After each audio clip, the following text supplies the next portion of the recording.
Hello guys, आज ये हमारा तीसरा लेक्चर है इन्वायरमेंट की घटना चक्र का। तो आज हम पढ़ेंगे एटमॉस्फेयर। तो चलिए पढ़ते हैं एटमॉस्फेयर। ओके ओके, चलिए पढ़ते हैं। The thin layer of gases surrounding the earth is called the atmosphere. कह रहा है जो हमारे अर्थ के चारों ओर जो थिन पतली सी जो लेयर होती है उसे हम लोग पतली सी गैसेस का जो लेयर होती है हम लोग उसे कहते हैं atmosphere. The atmosphere is majorly consist of the nitrogen, oxygen, carbon dioxide and etcetera. ठीक है कि जो हमारे जो एटमॉस्फेयर का जब सबसे मेजरली जो क्या होता है, सबसे ज़्यादा कौन कौन सी गैसेस पाई जाती हैं?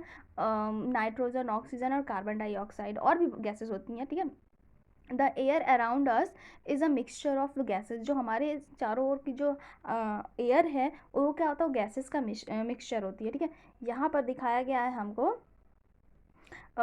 जैसे कि देखिए ये प्लांट है। प्लांट जो है जब ये फोटोसिंथेसिस करता है तो ऑक्सीजन क्या करता है? रिलीज़ करता है। ठीक है, ऑक्सीजन रिलीज़ करता है और CO2 क्या करता है? CO2 क्या करता है? वो कंज्यूम करता है। ठीक है, और एनिमल क्या करता है? CO2 कंज्यूम करता है, यानी ह्यूमन भी, हम लोग भी CO2 क्या करते हैं? रिलीज़ करते हैं, और O2 क्या करते हैं? कंज्यूम करते हैं। तो वही चीज़ दिखाया गया है। ठीक है, यहाँ पर ये फिगर है balance of oxygen and carbon dioxide का। ठीक है, चलिए आगे पढ़ते हैं हम।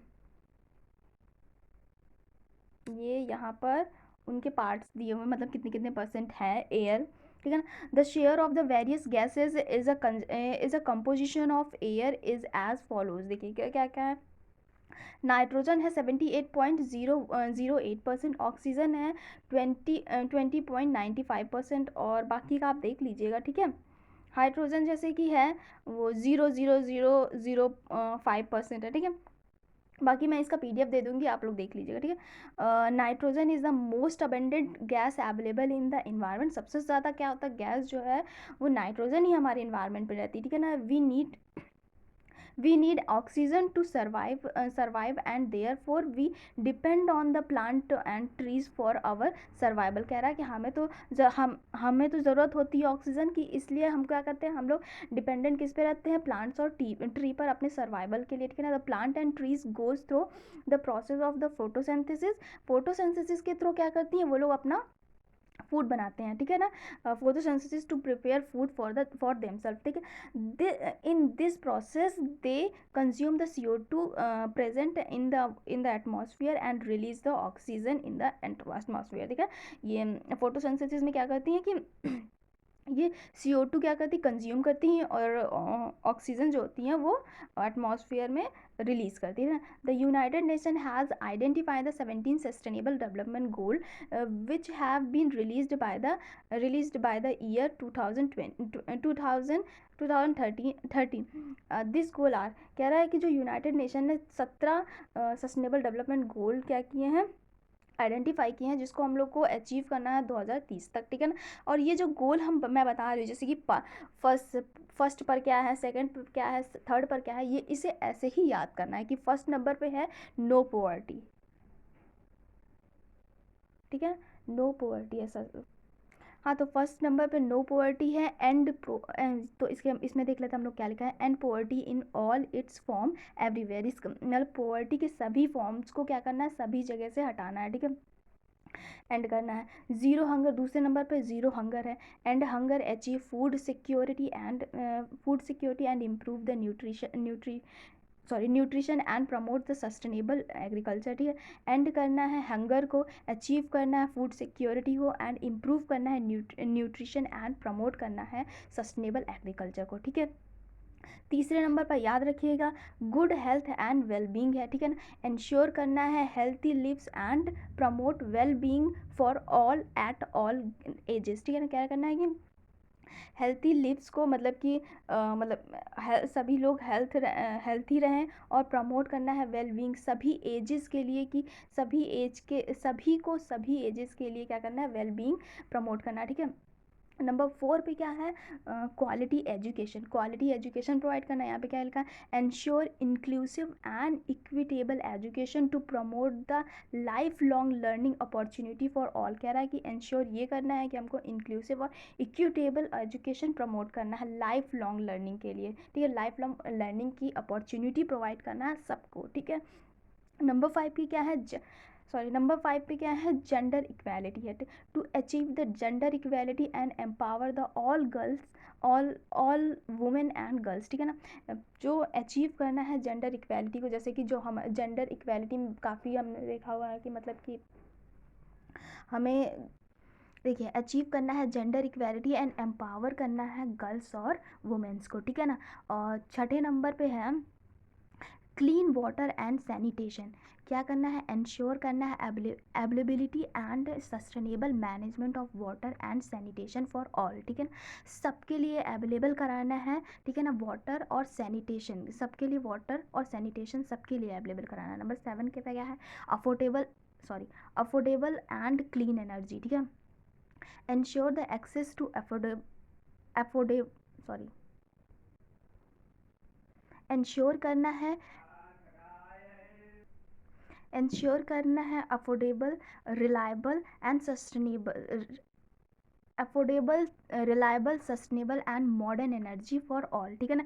Decent work and economic growth, promote करना है sustained, inclusive and sustainable economic growth को, ठीक है। Full and productive employment and decent work for all, ठीक है। 9 नंबर पे है industry, innovation and infrastructure, build करना है रेजिलियंट इंफ्रास्ट्रक्चर बिल्ड करना, प्रमोट करना है inclusive and sustainable industrialisation and foster innovation को, ठीक है।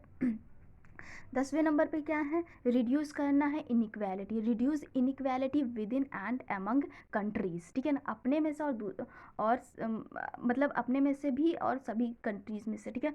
नंबर 11 क्या है, sustainable cities and communities, make cities and human settlement inclusive, save resilient and sustainable, ठीक है।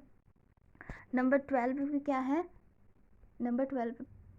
नंबर 12 पे है responsible consumption and production, ensure करना है सस्टेनेबल कंजम्पशन को और प्रोडक्शन पैटर्न को, ठीक है। नंबर 13 पे क्या है, climate action, take urgent action, हमें क्या करना है, अर्जेंट एक्शन लेना है to combat the climate change, जो क्लाइमेट चेंज होते हैं उनको कॉम्बैट करने के लिए, एंड इट्स इम्पैक्ट, और उनके इम्पैक्ट को, ठीक है ना।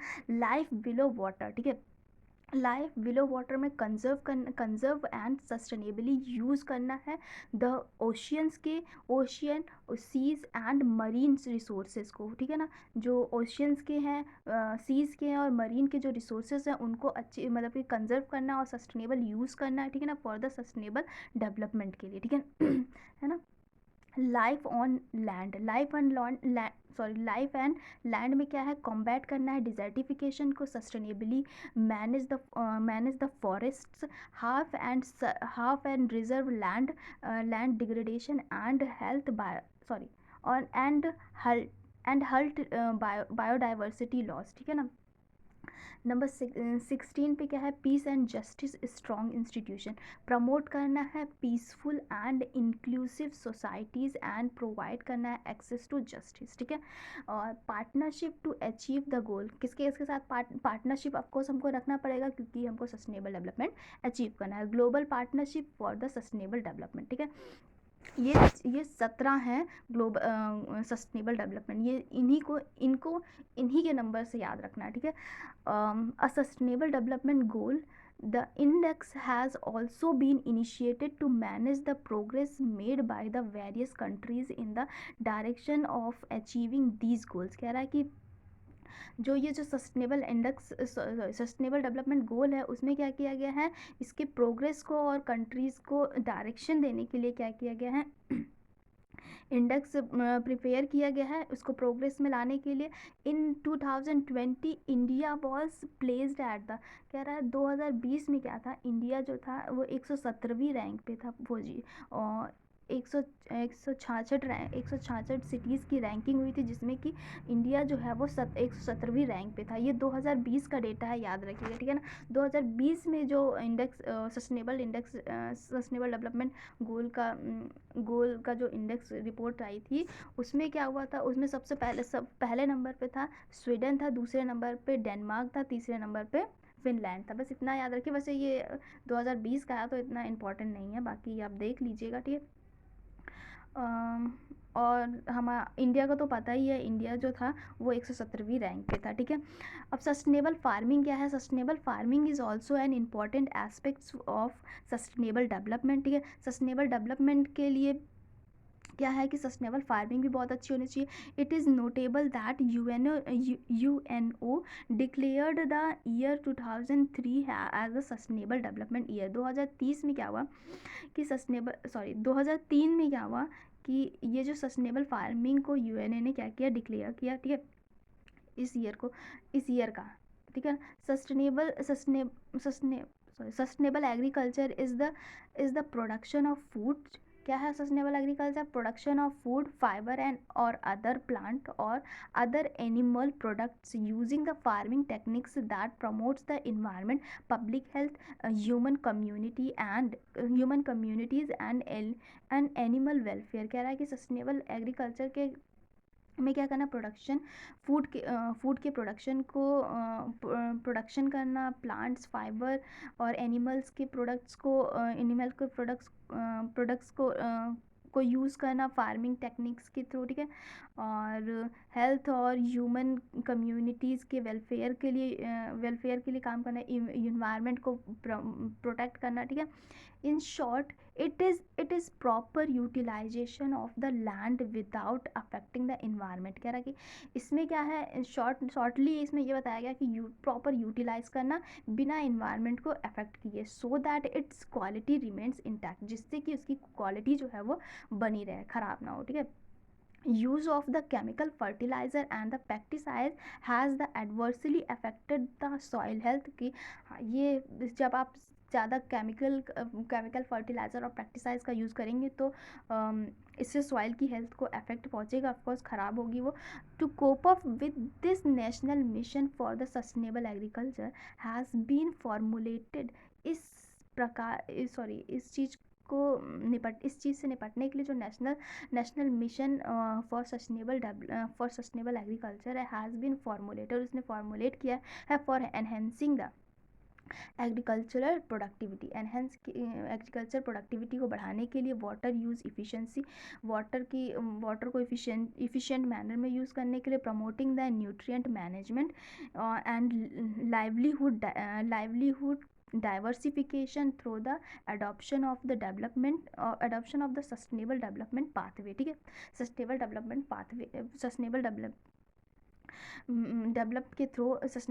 के थ्रू ये सब चीज़ें प्रोटेक्ट करने के लिए, ठीक है ना, प्रमोट करने के लिए, प्रोटेक्ट करने के लिए। This mission is a part of the national action plan of climate change. ये जो मिशन है ये किसका पार्ट है? National action plan of climate change का, ठीक है ना। अब चलिए हम पढ़ते हैं club of Rome. Club of Rome क्या होता है? Club of Rome is an the association of economist. ये किसका एसोसिएशन है? इकोनॉमिस्ट का है, सिविल सर्वेंट्स का है एंड साइंटिस्ट का है, with a mission to promote the understanding of the global challenges facing the humanity. कह रहा है कि ये इसमें क्या होता है, जो ह्यूमन के द्वारा जो भी चैलेंजेस जो फेस किए जाते हैं उसको ये सब मिलकर क्या करते हैं, अंडरस्टैंड करते हैं, फिर उसके बाद उसका एनालिसिस। तो रुक जाइए, this situation proposes the solution after the scientific analysis, communication and advocacy, ठीक है ना। ये जब ये सब लोग बैठ के बात करते हैं, एनालिसिस करते हैं, तो इसके बाद ये क्या करते हैं, वो प्रपोज करते हैं सोल्यूशन को, ठीक है ना। The concept of the limit to growth was propounded by the club of Rome's. कह रहा है कि जो लिमिट टू ग्रोथ रिपोर्ट जो 1972 में आई थी, जो हम लोगों ने फर्स्ट लेक्चर में बात किया था, ठीक है, तो वो किसने प्रोपाउंड किया था? वो क्लब ऑफ रोम ने किया था, ठीक है। तो गाइज आज के लिए इतना ही रखिए, फिर अगली बार नेक्स्ट लेक्चर में क्या होगा, हम लोग रियो समिट और भी Rio+20 कॉन्फ्रेंस देखेंगे, ठीक है। तो गाइज़ अगर आपको मेरा वीडियो पसंद आया हो तो प्लीज़ इसको लाइक कीजिए और मेरे चैनल को सब्सक्राइब कीजिए, और इसका PDF मैं अपने टेलीग्राम पे पोस्ट कर दूँगी, जिसका लिंक मैं कमेंट बॉक्स और डिस्क्रिप्शन बॉक्स में दे दूँगी, ठीक है। Thank you.